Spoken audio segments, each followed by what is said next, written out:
There's been a strange shift around The Witcher 3 lately, and it's the kind of thing you only notice if you've been following CD Projekt Red for a long time. The game is more than a decade old at this point, its major story expansions wrapped up years ago, and yet it keeps quietly drifting back into conversation. Not because of nostalgia alone, but because multiple signs are starting to line up at once, all pointing toward the idea that Wild Hunt might not be done yet.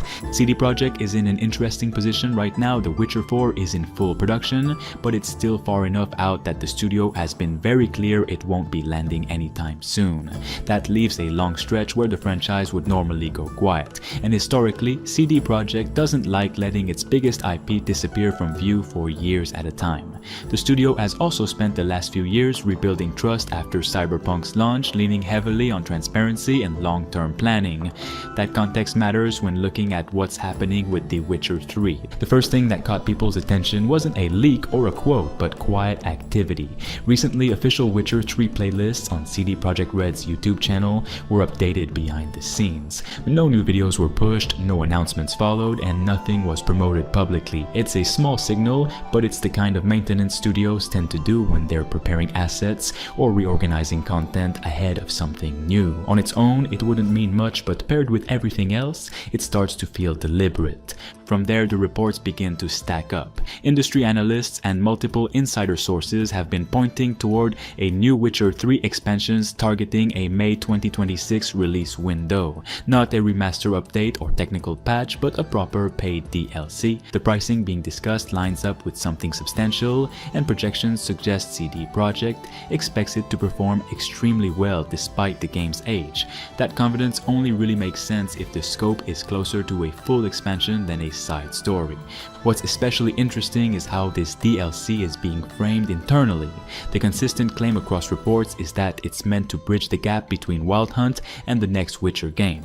That doesn't mean it will spoil anything directly, but it does suggest narrative groundwork being laid. With the future of the series shifting toward a new lead and a new era, this expansion could act as a handoff point, tying loose ends and subtly repositioning the world for what comes next. The rumored setting plays into that idea as well. Several sources have pointed toward a region far removed from the familiar forests and war-torn villages of the northern kingdoms. Desert landscapes, harsh climates, and cultures that haven't been explored in-game before keep coming up in leaks and long-standing whispers. That kind of setting would immediately make the expansion feel distinct rather than recycled, and it fits CD Projekt's tendency to use expansions as creative departures rather than extensions of existing areas. There's also reason to believe this wouldn't be a small experience. Expectations being set by analysts and insiders suggest something that could rival the studio's previous expansions in length and ambition. New questlines, contracts, gear, and mechanics are all part of the conversation, and the idea of this being a final chapter for Geralt keeps resurfacing, not in a definitive ending sense, but in a way that gives his story a bit more space before the franchise fully moves on. Another factor feeding these rumors is the studio's broader support plans for The Witcher 3. Cross-platform mod support is scheduled to roll out, bringing renewed attention to the game across PC and consoles. That kind of update doesn't usually arrive in isolation. It makes far more sense as part of a larger effort to pull players back in, refresh the community, and give newcomers a reason to finally jump in before something new drops.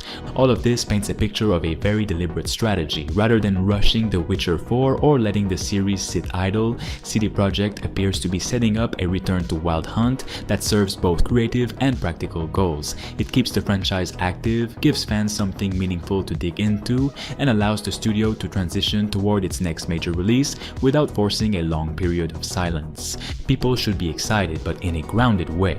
This isn't a studio throwing out a quick cash grab or resurrecting old content for easy wins. If these reports hold up, this DLC exists because CD Projekt sees value in expanding The Witcher 3's world one last time, using the lessons learned over the past decade. At the same time, expectations should stay measured until something is officially shown. The signals are strong, but they're still signals. If a reveal does happen in the coming months, it won't just be about adding more content to a beloved game. It'll be about closing one chapter of The Witcher's history in a way that feels intentional, while quietly opening the door to the next one.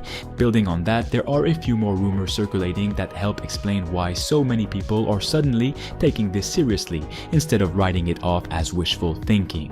One of the more consistent claims is that this expansion has been in some form of planning for years, not months. It may not have been full production the entire time, but the idea itself seems to have existed as a contingency project, something CD Projekt could activate once the roadmap for The Witcher 4 became clearer. That would explain why the leaks feel unusually cohesive for something that still hasn't been announced. Another recurring detail is how the DLC may handle player endings from Wild Hunt. Instead of locking into a single canon outcome, the expansion is rumored to acknowledge major decisions through dialogue, world states, or character reactions rather than rewriting history.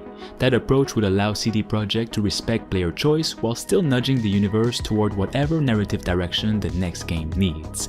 It's a design philosophy they've used before, and it fits perfectly for a bridge-style expansion.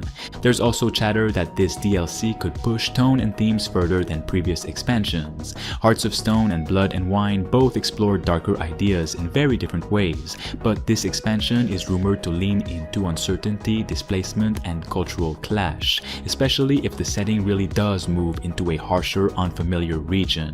That kind of tone would naturally contrast with the political conflicts of the Northern Kingdoms and help make the experience feel fresh rather than nostalgic. From a gameplay standpoint, nothing concrete has leaked, but the expectations are fairly grounded. No one serious is claiming a full mechanical overhaul or a next-gen only redesign.